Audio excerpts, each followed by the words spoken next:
Tonight on NewsWatch, chaos in Egypt. Violent clashes as the country's military cracks down on the Muslim Brotherhood.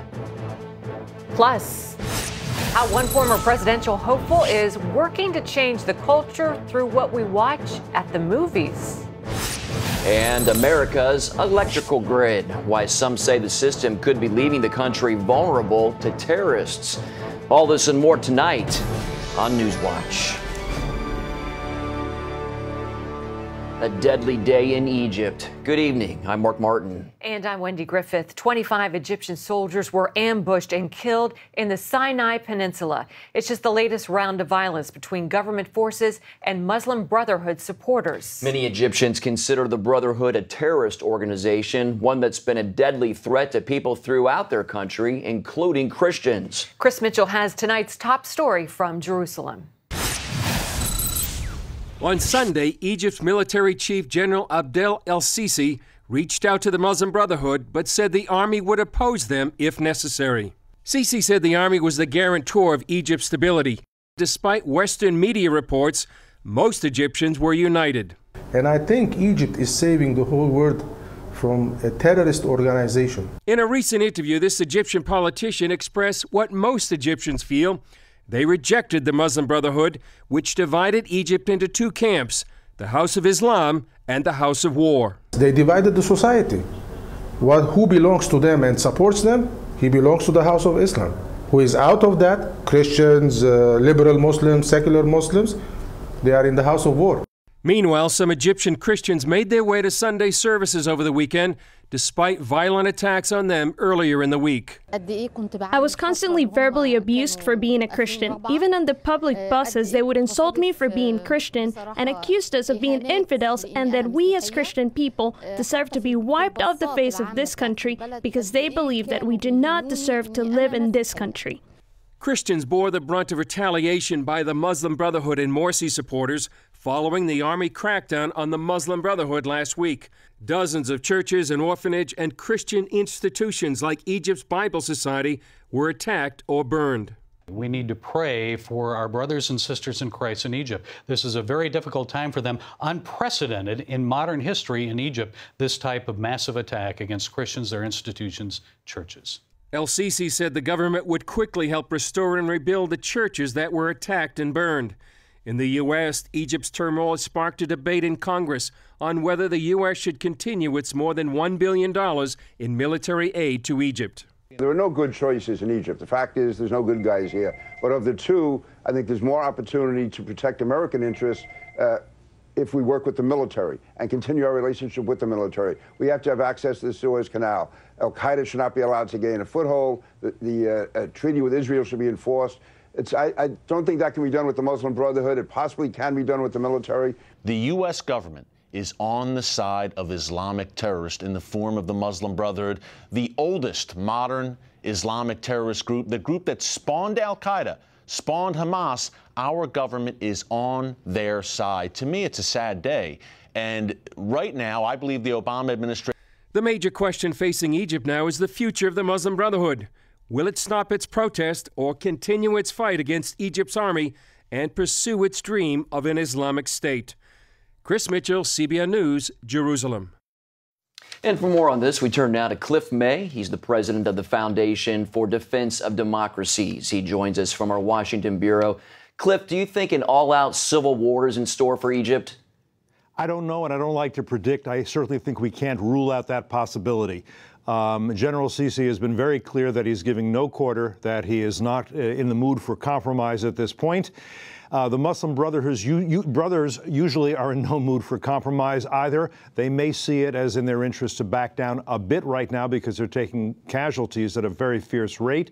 If they are prohibited as an organization, they will go underground. They have considerable strength within the country, and they have had, and they've been working for power for 80 years. So the conflict is not going away. Whether it spins out to full-scale civil war is a possibility. We just don't know. Well, there have been a lot of questions, as you know, about U.S. aid to Egypt. Do you think America should continue to help support the country financially? You know, I kind of don't agree with anybody on this exactly. We have a law on the books that after a military coup, aid must stop. I think it's our law. If it's a stupid law, change the law, but we should obey our own laws. The president should be seen as obeying his own law. Otherwise, how do you push the rule of law in other countries? Then the president could work with Congress to restore aid, but I think that aid should have certain conditions attached to it. In fact, I think U.S. aid should always have conditions attached. American taxpayers deserve to know how their money is being used. And I think the best uses for our money with the new government, assuming it's going to be a military government for a while, is really development aid, much more than it is military aid. The military likes getting F-16s and tanks and helicopters, and they are not likely to use them against Israel, not because of the peace treaty, but because they'd lose such a war. Nonetheless, I don't think the most important thing to be sending to Israel right now are fighter jets. Well, how could fighting in Egypt affect other parts of the Arab world? All kinds of ways. The society could be heading to become a failed state. You could have Al-Qaeda establishing safe havens within the country. Indeed, we believe there are several thousand Al-Qaeda combatants right now in the Sinai, and they'll be in other places as well. When you have the kind of chaos, anarchy, and carnage you're seeing right now in Egypt and in Syria, and it's not so great in places like Somalia, you're getting into a very dangerous situation. If you're a country like Israel, it's sort of like you're in your house looking at your neighbors, all of whom are burning. That's a pretty difficult situation to be in. We don't know where any of this is leading, probably not to a good place anytime soon. Okay. Cliff May, thanks for your time. Thank you. Members of Congress are pushing for changes in how the National Security Agency operates. That comes after the Washington Post reported the agency broke privacy rules or overstepped its legal bounds thousands of times over the last 5 years. The report was based on top secret documents provided by NSA leaker Edward Snowden. President Obama has repeatedly said Congress has been thoroughly briefed on the NSA surveillance programs, but some lawmakers doubt they're getting the full story. New Jersey has become the second state to ban so-called conversion therapy. Governor Chris Christie signed the bill into law today. It bars therapists from trying to help kids get rid of unwanted same-sex attraction. Christie, a practicing Catholic, says he believes people are born gay and that homosexuality is not a sin. Liberty Counsel, a Christian legal group, is filing suit to block the law, just like it did when California banned change therapy. Founder Matt Stavers says the bill violates the First Amendment rights of counselors and their clients. It intrudes the government into the client-counselor room and puts the government in the counselor's seat. This is unprecedented because there's no other area of counseling where the government says that you can only counsel one viewpoint. Gay rights groups say conversion therapy is damaging to young people because it tells them that it's not acceptable to be who they are. Former Republican presidential candidate Rick Santorum tells CBN News he wants to start a movement aimed at changing the culture in this country, and it would be centered on altering the movie industry. David Brody has that story. When you think Rick Santorum, you think politics. But hold on a minute. Meet Rick Santorum, the movie executive of family-friendly Echolite Studios. God is alive and active in so many people's lives. We have so many stories to tell. The latest story is set to debut next month. It's called Seasons of Gray, the modern-day story of Joseph. I grew up being taught not to question God. Don't come back now, Brady, you hear me? But when you're caged in the back of a cattle hauler, you want to know, where is God? The movie is done entirely by Watermark Community Church in Dallas. But he says, don't worry, this is solid, high-quality work. He believes compelling movies made by churches are vital in changing our culture. I think it was Aristotle who said, give me the storytellers and I will control the country in a generation. Well, who tells the stories? Well, 100 years ago, it was the church. It was the family. It was the neighborhood, the library. Today, it's Hollywood. It shouldn't be surprising that Santorum is out to change the culture. He's been preaching about it through the prism of politics for decades. We have to engage as much as the other side does. And he says millions of donor dollars are coming in from those willing to engage in this culture fight.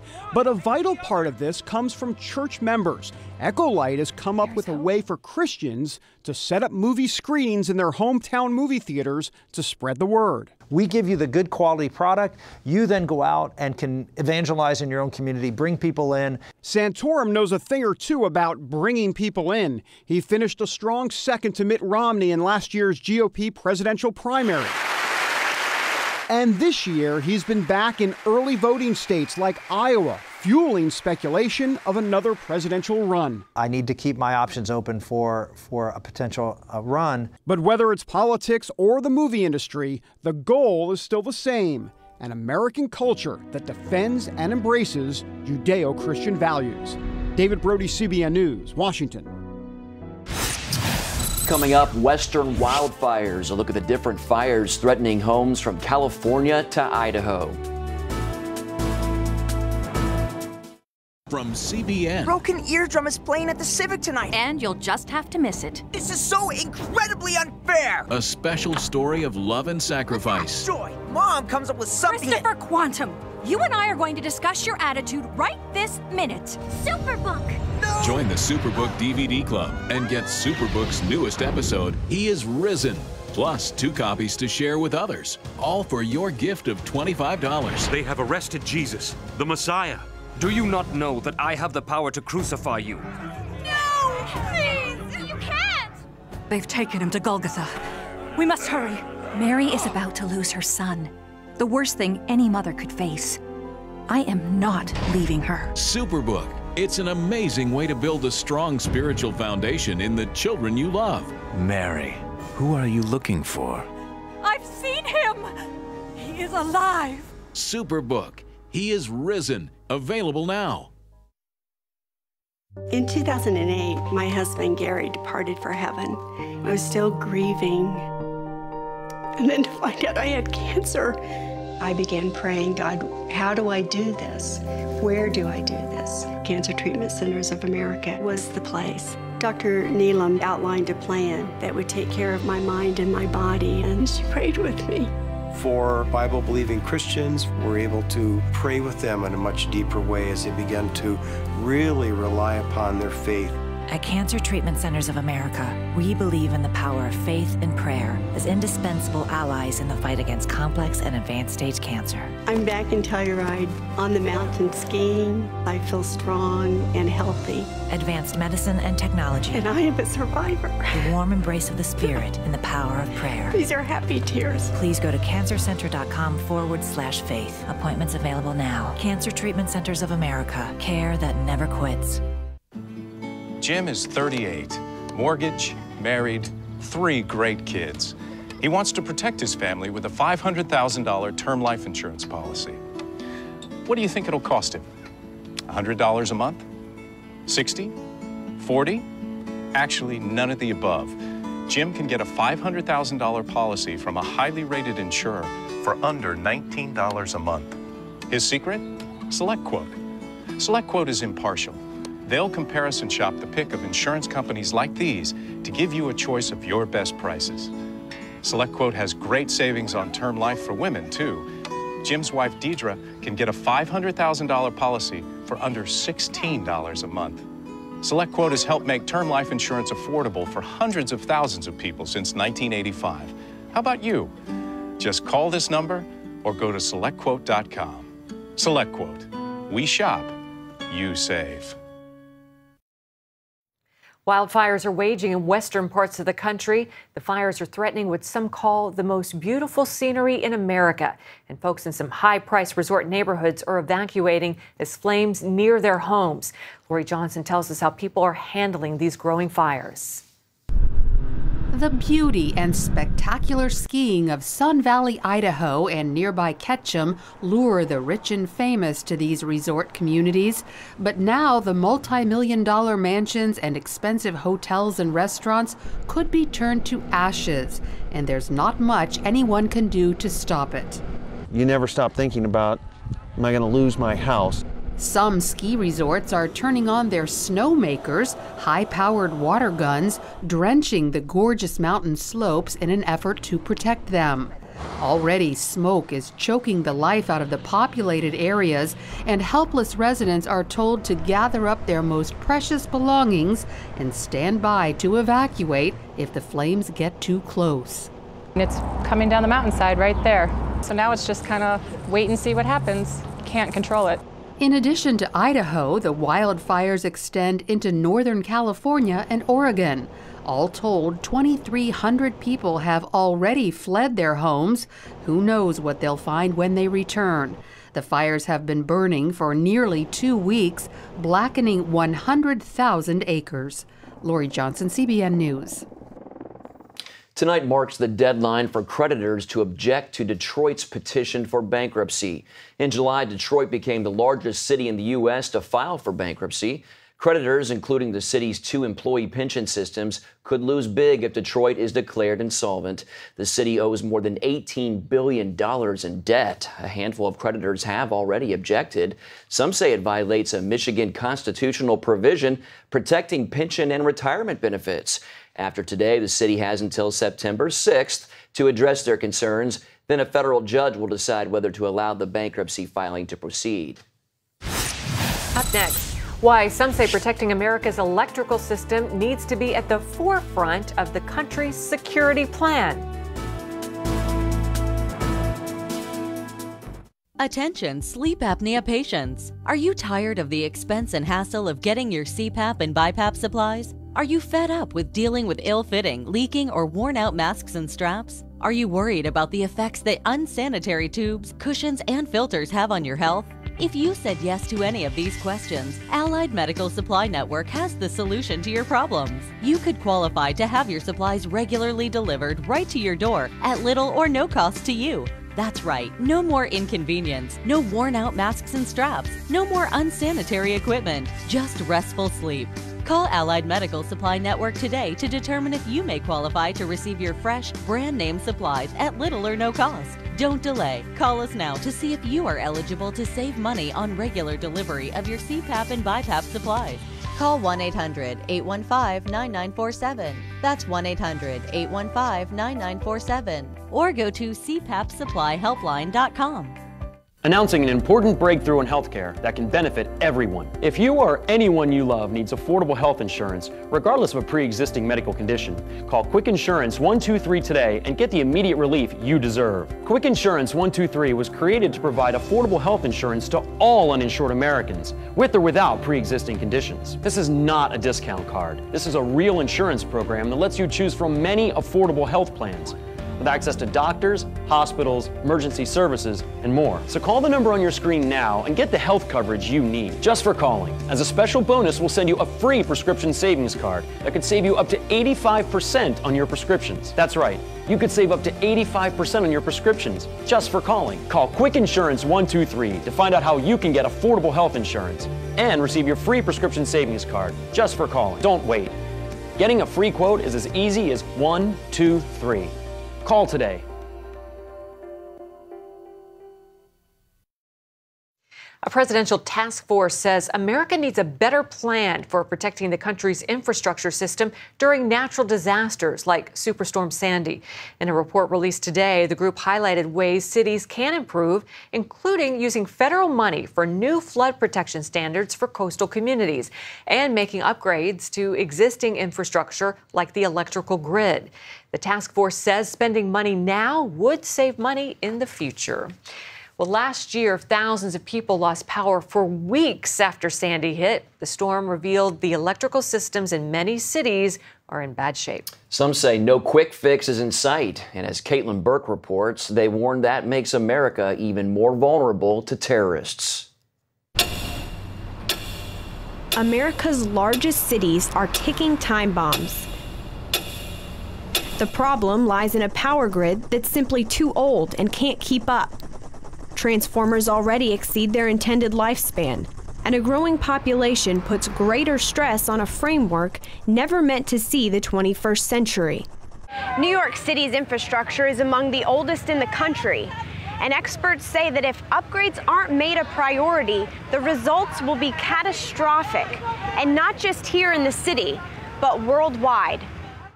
We witnessed how Hurricane Sandy brought the world's financial center and America's largest city to its knees. And experts tell us that multi-billion-dollar disaster pales in comparison to what could happen with a complete meltdown. When you start having damage to the electrical transmission and distribution system, that's where it's catastrophic. Essentially, it's like a toaster. You start heating up the system to the point where equipment actually becomes damaged. New York's electricity moves from power plants to transformers at a very high voltage. They transform it to a lower, more usable voltage that's then sent throughout the city. If a transformer or switchyard is taken out, the connection between the power plant and all the local lines is lost. This means no lights, but it also means no water or steam. That happened during Sandy with this explosion at the 14th Street switchyard. There are hundreds of thousands of people that have no electricity, which in New York, because it's a vertical city, has no water. We've also seen the collapse of failure of the steam system. The steam plants rely on Con Ed power to be able to operate the plant. Some have generators, but not all.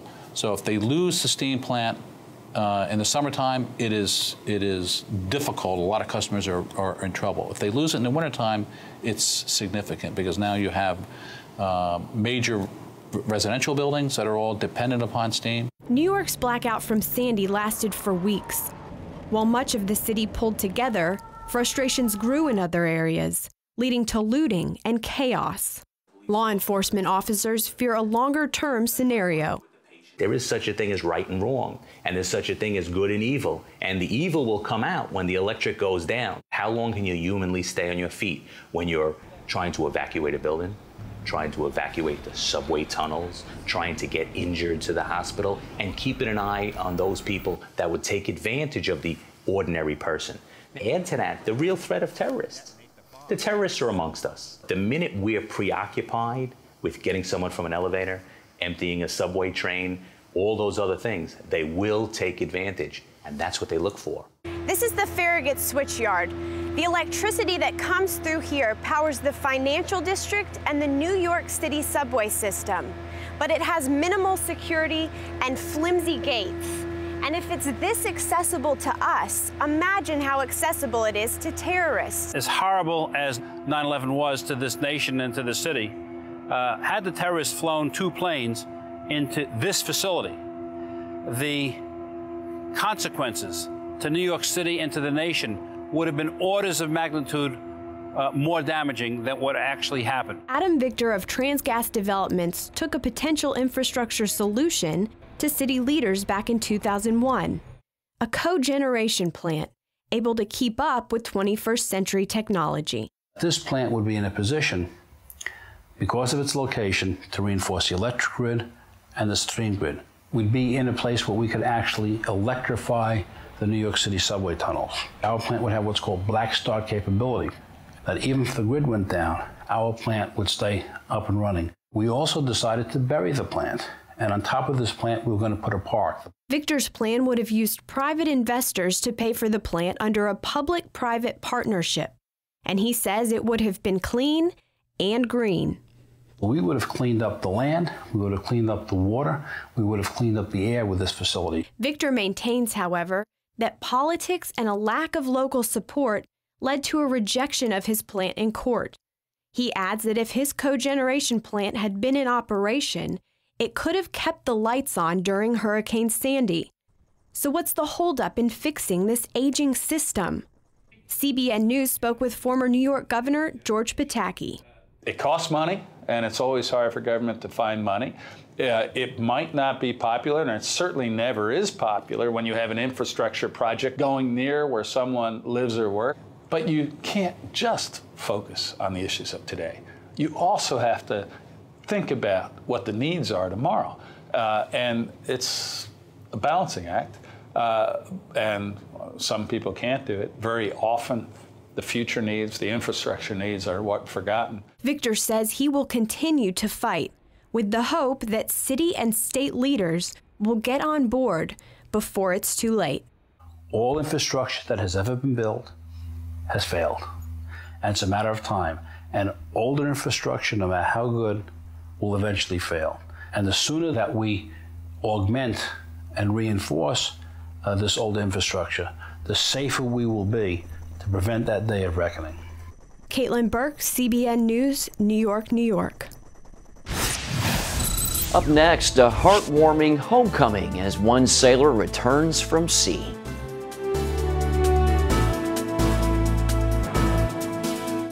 Stop struggling with heavy hoses that are kinked and deliver little or no water, or worse, break. Introducing the incredible flexible hose. Turn the water on and it expands up to 3 times its original length, so you can easily guide it anywhere you need without tangling. When you turn the water off, as it drains, the hose retracts back to its original shape. Standard rubber hoses can weigh between 8 and 12 pounds, but a 25-foot flexible hose weighs less than a pound. The flexible hose is so compact and lightweight, a child can manage a 75-foot hose easily. The flexible hose will never kink and is guaranteed to take the mess out of watering your lawn and plants. So washing your windows or spraying off your gutters has never been easier. The flexible hose is made of a tough double wall construction that is designed to bend and stretch but never kink. Flexible hose is designed like a fire hose for speed, storage, and strength to last a really long time. Call or visit flexiblehose.com to order the incredible flexible hose for only $19.95. Call right now and we will include a 7-way adjustable spray nozzle free. You can choose a full action spray, a gentle mist, a powerful jet, a vertical mist, flat spray, a cone spray, or a soaker setting. So stop coiling your hose with bulky devices. Flexible hose automatically retracts in seconds and weighs less than 1 pound. In fact, a 75-foot hose easily fits in a small bucket and stores away neatly in a drawer. Flexible hose saves you precious space on boats and is perfectly portable for RVs. But wait, order today and we'll give you a second flexible hose system free. Just pay separate processing and handling. That's 2 flexible hoses and 2 7-way adjustable spray nozzles, a $40 value, all for only $19.95. This offer is not available in any store. Order now. To order flexible hose and take advantage of this amazing double offer, call 1-800-769-3384 or go to flexiblehose.com. Remember, this offer is not available in stores, so call now. Well, members of the military often miss some big moments at home while they're out defending our country, but those misses can make for happy homecomings when deployments end. That was recently the case for one member of the Navy. Robert Bruce Jr. came home to meet his 3-week-old son for the first time. Bruce's wife says her parents helped her through the birth, but what she really wanted was her husband by her side. The new dad was on a humanitarian mission in the Pacific when his son was born at the end of July. He is amazing. He's beautiful. Everything that I had hoped and more. It's great to see. While he was deployed, the captain of Bruce's ship let him call his wife to hear baby Jackson's first cries. I'm just excited to be back with my family, really. That's just the most important thing to me right now. I'm just so happy. He's a cutie. Well, Jackson Gregg greeted his dad for the first time dressed in his very own Navy uniform. You can see that a little bit there and a little cap to go with it. So cute. Where are the tissues? We usually have some tissues right here, and I need one right now. That was so sweet. Heartwarming moment, that's for sure. I just got to spend some time with my 18-month-old nephew, and I got to rock him to sleep. It was the highlight of my vacation. There's nothing like it. Nothing like that, that's for sure. Well, that's going to do it for this edition of NewsWatch. Yeah, remember, you can email us your comments and questions at newswatch@cbn.com. Hope you'll join us next time. Good night, everyone.